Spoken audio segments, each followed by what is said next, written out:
Critics hated it. Audiences didn't seem to love it. But it made some money, so guess we make another one?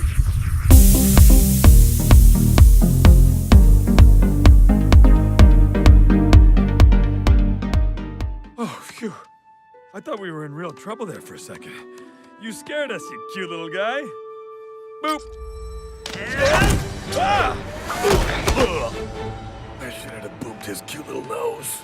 Don't call me cute. The boop was too much. This is my city. You are on my turf. How can someone so cute be so violent? I said don't call me cute. The Nut Job 2, Nutty by Nature. Yes, that's the actual title. Brings Surly and the whole gang from the park back, this time battling against an evil mayor and his vicious daughter as they try to turn the park into an amusement park. Is there any amusement in the movie at all? Here's 5 things you might want to know about The Nut Job 2. Welcome to a case of a sequel that is better than the original, and also still an awful movie. Man, the original Nut Job is one of the worst animated movies ever made. You don't need to see it, and I don't know why there's a sequel, but here we go nonetheless. This one is better, just still not great. Let's talk about what they fixed to start off with. There's less infantile humor here, less of the body jokes, gas jokes, that kind of stuff, which I appreciated. A little more clever with what they're doing here. Also, the protagonist is actually likable in this one. That was a huge problem with the first one. He was such a jerk. Here's the thing, though. You also have to make your own great movie. You can't just be like, oh, people didn't like this about the first one, so we'll take it out. You still have to be your own movie. That's why I'm giving a yellow on this. Even as it's correcting what it's doing, it's not realizing that it has to be its own thing. And here's the main reason this movie is awful. There's nothing going on here. And also at the same time, everything's going on here. It has no focus. It doesn't know where it's going. It doesn't understand its journey. And because of that, the audience doesn't understand what they're supposed to care about. Really, this movie is kind of weaving between 3 different ideas. There's the classic save the park idea, which seems to maybe want to be the center of it, but the movie spends a lot of its time doing save the friend movie, where you have to go find somebody that's been, kidnapped or captured by, this daughter captor.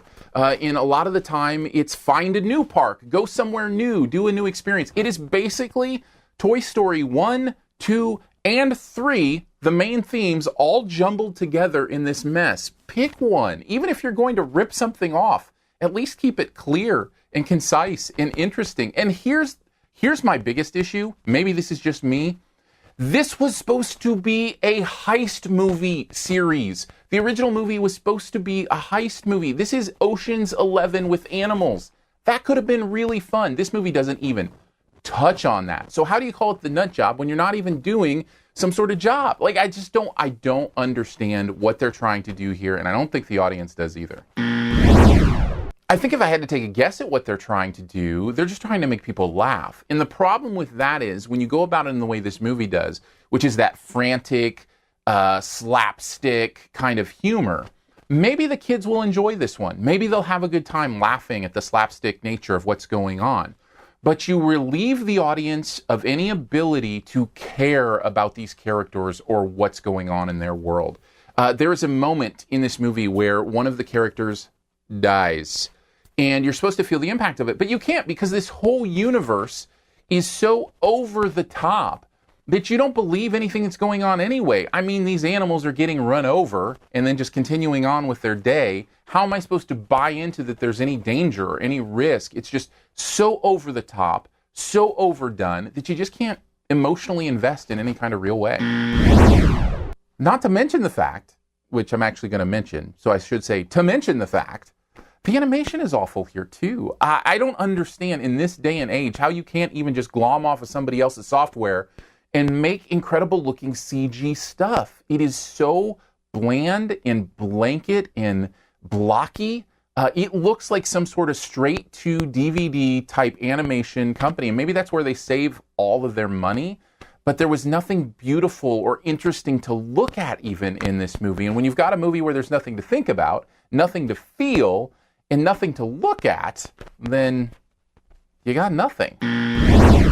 So is there anything good to say? Yes, unlike the first, I actually did like one of these characters. I didn't like a single character in the first one. I like Jackie Chan's Street Mouse in this one. I found that character and his minions, let's say, to be really fun, really interesting, and if I had any laughs in the movie, it was at some of those moments. And I don't know if it has a ton to do with Jackie Chan's performance. I think it has to do with the way that character was written. And because of that character and some of the other slapstick humor, again, I think for kids it might be a good time, and there might be a couple things there for you to laugh at. Overall, though, the Nut Job 2, Nutty by Nature, is just a slight improvement on the original Nut Job. There's still not enough here to get it any better than a C-. Thanks for checking out this Your Movie Friend review. We'll get to the Best Ever Challenge here in a bit. Before we do, though, let's connect on Twitter. I'm Aaron Dicer, Aarondicer. In fact, I'm Aaron Dicer off Twitter as well, actually in the real world. You can check me out there, and let's hang out. Let's talk about movies. Let's talk about stuff. So give a follow there. Also, give a follow here at YouTube. Subscribe, comment, have some fun here. Subscribe to the podcast. That's a lot of fun. Every week we do a movie podcast, pop culture podcast called SiftPop, SiftPop. You can just search for it wherever you do your podcasts. Hang out with us every week. Chat movies for about an hour. It's a lot of fun. And support the channel. This is a fan-funded YouTube channel, so thank you so much for your support at patreon.com/yourmoviefriend. If you like what goes on here, you check out the reviews. Maybe give $3 every month. I mean, there's 8 reviews every month. That's well less than 50 cents per review. So $3 a month would help me out greatly and help keep this thing going. It's at patreon.com/yourmoviefriend. Some really fun perks there as well that you can check out. All right, on to the Best Ever Challenge, where you name the best movie ever in a particular category. Also try to identify my choice. We're going with Best Ever Movies that have a pun in the title. I'm actually going to go with the one that I didn't even realize was a pun for a long time until I realized his name actually rhymes with Dawn. Take a guess at mine in the comments. First person to get it right does get a point. As always, you can leave your choice there, and I'll give you a few extra seconds here at the end to hit subscribe. Just click my face.